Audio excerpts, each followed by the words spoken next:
Hello dear students, today we are on chapter number 6, New Questions and Ideas.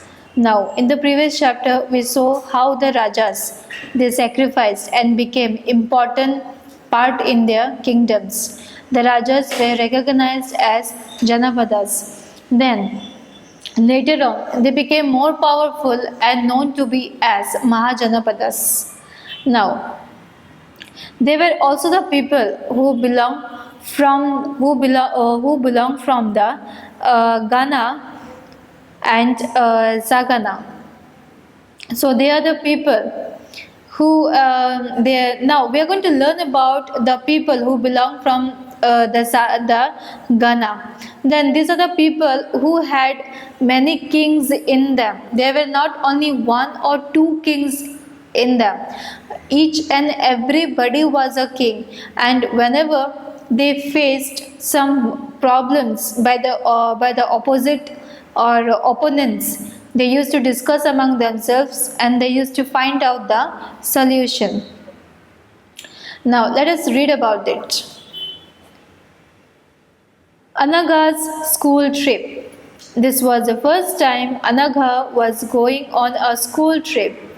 They boarded the train from Pune in Maharashtra late at night to go all the way to Varanasi in Uttar Pradesh.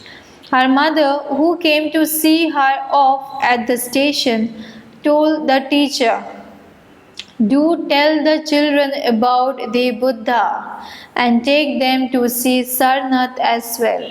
So, in this chapter, we are going to learn about the life of Buddha. The story of Buddha. Siddhartha, also known as Gautam, the founder of Buddhism, was born about 2500 years ago. This was a time of rapid change in the lives of people. As you saw in chapter 5, some kings in the Mahajanapadas were growing more powerful.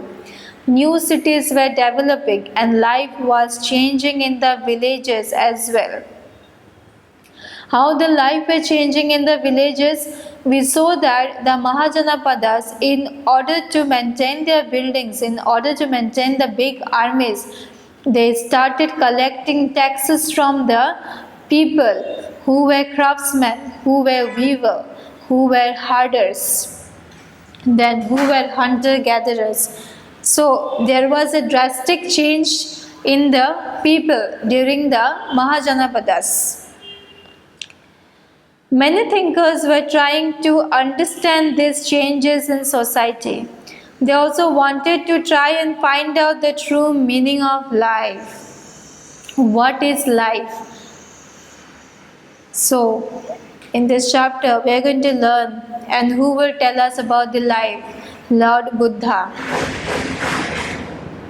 We know that Buddha was born as Siddhartha, who found Buddhism. He belonged to a small Gana known as the Shakya Gana and was a Kshatriya. So, Buddha, he belonged to small Gana and he belonged to a Kshatriyas. When he was a young man, he left the comforts of his home in search of knowledge. He wandered for several years, meeting and holding discussions with other thinkers. He finally decided to find his own path to realization and meditate for days on end under a peepal tree at Bodh Gaya in Bihar, where he attained enlightenment. So, Lord Buddha, at a very young age, he left his home in search of knowledge. He meditated for days under a peepal tree at Bodh Gaya, which is in Bihar. And there he attained enlightenment. After that, he was known as a Buddha or the Wise One. He then went to Sarnath near Varanasi, where he taught for the first time. So after when he attained enlightenment, He was known as Buddha or the Wise One. Then, where did he started preaching for the first time? He started preaching at Varanasi for the first time, Sarnath, which is in Varanasi. He spent the rest of his life traveling on foot, going from place to place, teaching people till he passed away at Kushinara. The Buddha taught that life is full of suffering and unhappiness. This is caused because we have cravings and desires which often cannot be fulfilled. Sometimes, even if we get what we want, we are not satisfied and want even more or want other things. The Buddha described this as thirst or tanha. He taught that this constant craving could be removed by following moderations in everything. So, as a human being, the more we gain, the more we want. Our desire doesn't have any ending. We want to get more and more. So we have an unstoppable desires of us. We have a craving. Then this is what Buddha wants to teach us.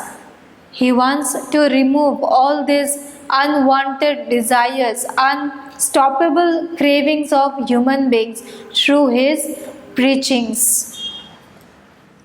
He also taught people to be kind and to respect the lives of others, including animals. He believed that the results of our actions, called karma, whether good or bad, affect us both in this life and the next. The Buddha taught in the language of the ordinary people, Prakrit. Prakrit is the oldest language for the ordinary people, so that everybody could understand his message. He did not use Sanskrit, he did not use Tamil. Instead, he used an ordinary language which is known as Prakrit to give his messages to the people. What was the language used to compose the Vedas? What was the language used to compose the Vedas? It was the Rig Veda. He also encouraged people to think for themselves rather than to simply accept what he said. Let us see how he did this. So, Upanishads. Around the time that the Buddha was preaching and perhaps a little earlier, other thinkers also tried to find answers to difficult questions. Some of them wanted to know about life after death. Everybody wants to know what will be the life after we die. This was the main question of the people till now. Others wanted to know why sacrifices should be performed. Why we have to perform sacrifices? What is the needful of sacrifices? Many of these thinkers felt that there was something permanent in the universe that would last even after death. They describe this as the Atma or the individual soul and the Brahman or the universal soul. So, the last thing which will ever last in this universe is our Atma, our soul. This is the only thing which will last in the universe. And the Brahmans or the universal soul or the Atma or the individual soul. They believe that ultimately both the Atma and the Brahman were one. Many of their ideas were recorded in the Upanishads. These were part of the later Vedic text. Upanishad literally means approaching and sitting near. And the text contained conversations between teachers and students. Often ideas were presented through simple dialogues. Most Upanishadic thinkers were men, especially Brahmins and Rajas. Occasionally, there is mention of women thinkers such as Gargi, who was famous for her learning and participated in debates held in royal courts. Poor people really took part in these discussions. One famous exception was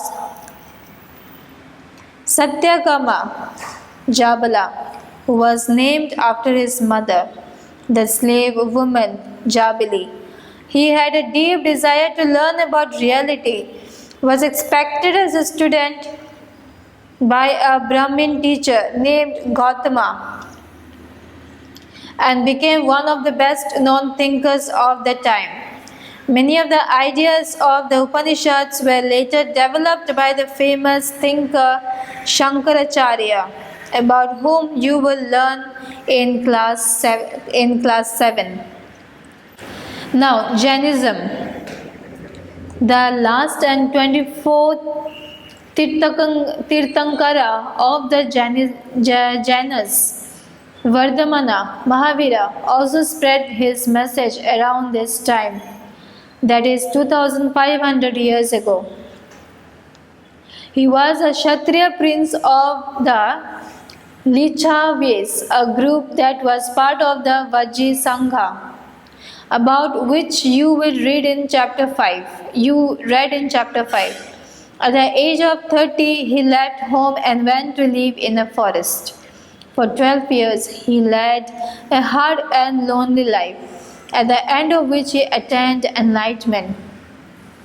So just after the Buddhism, next we have Jainism. So Jainism, just like Buddha, Vardhaman Mahavira also, he left his home at the age of 13, and then he started meditating, and after that he attained enlightenment.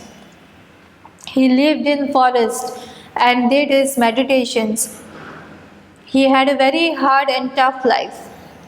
He taught a simple doctrine: man and woman who wish to know the truth must leave their homes. They must follow very strictly the rules of the ahimsa, which means not hurting or killing living beings. So ahimsa. Ahimsa means you cannot hurt any living beings, or you cannot kill any living beings. All beings, said Mahavira, long to live. All the living beings in this earth has the right to live. To all things, life is dear. Ordinary people could understand the teachings of Mahavira and his followers because they use Prakrit. So Buddha also, he used an ordinary language, which is Prakrit, in order to spread his message. And Vardhaman Mahavira also used this ordinary language Prakrit in order to spread his message. Now, there were several forms of Prakrit used in different parts of the country and named after the regions in which they were used. For example, the Prakrit spoken in Magadha was known as Magadhi. Followers of Mahavira, who were known as Jainas, had to lead very simple life. Begging for food, they had to be absolutely honest and were specially asked not to steal. Also, they had to observe celibacy, and man had to give up everything, including their clothes. It was very difficult for most men and women to follow these strict rules. Nevertheless, thousands left their homes to learn and teach this new way of life. Many more remained behind and supported those who became monks and nuns, providing them with food. Jainism was supported mainly by traders, farmers who had to kill insects to protect their crops, found it more difficult to follow the rules. Over 100 of years, Jainism spread to different parts of North India and to Gujarat, Tamil Nadu and Karnataka. The teachings of Mahavira and his followers were transmitted orally for several centuries. They were written down in the form in which they are presently available at a place called Vallavi in Gujarat, about 1500 years ago. Now the Sangha. Both the Mahavira and the Buddha felt that only those who left their homes could gain through knowledge. They arranged for them to stay together in Sangha and associations of those who left their homes. The rules made for the Buddhist Sangha were written down in a book called the Vinaya Pitaka. From this, we know that there were separate branches for man and woman. All men could join the Sangha. However, children had to take the permissions of their parents and slaves that of their masters. Those who worked for the king had to take his permissions and debtors that of creditors. Women had to take their husband's permission. Men and women who joined the Sangha led simple lives. They meditated for most of the time and went to cities and villages to beg for food during fixed hours. That is why they were known as because the Prakrit word for renower, beggar. And because they taught others and helped one another. They also held meetings to settle any quarrels that took place within the Sangha. Those who joined the Sangha included Brahmins, Kshatriyas, merchants, laborers, barbers, courtesans, and slaves. Many of them wrote down the teachings of the Buddha. Some of them also composed beautiful poems describing their life in the Sangha. Now, monasteries. To begin with, both Jaina and Buddhist monks went from place to place throughout the year, teaching people. The only time they stayed in one place was during the rainy season, when it was very difficult to travel. Then their supporters built temporary shelters for them in gardens, or they lived in natural caves in hilly areas. As time went on, many supporters of the monks and nuns and they themselves felt the need for more permanent shelters, and so monasteries were built. These were known as viharas. The earliest viharas were made of wood and then of brick. Some were even in caves that were dug out in hills, especially in western India. Very often, the land on which the vihara was built was donated by a rich merchant or a landowner or the king. The local people came with gifts of food, clothing, and medicines for their monks and nuns. In return, they taught the people. Over the centuries, Buddhism spread to many parts of the subcontinent and beyond. You will learn more about this in chapter 9. So, I will end up the session here. Next time, we will meet with a new topic. Till then, everybody, take care of yourself and thank you so much.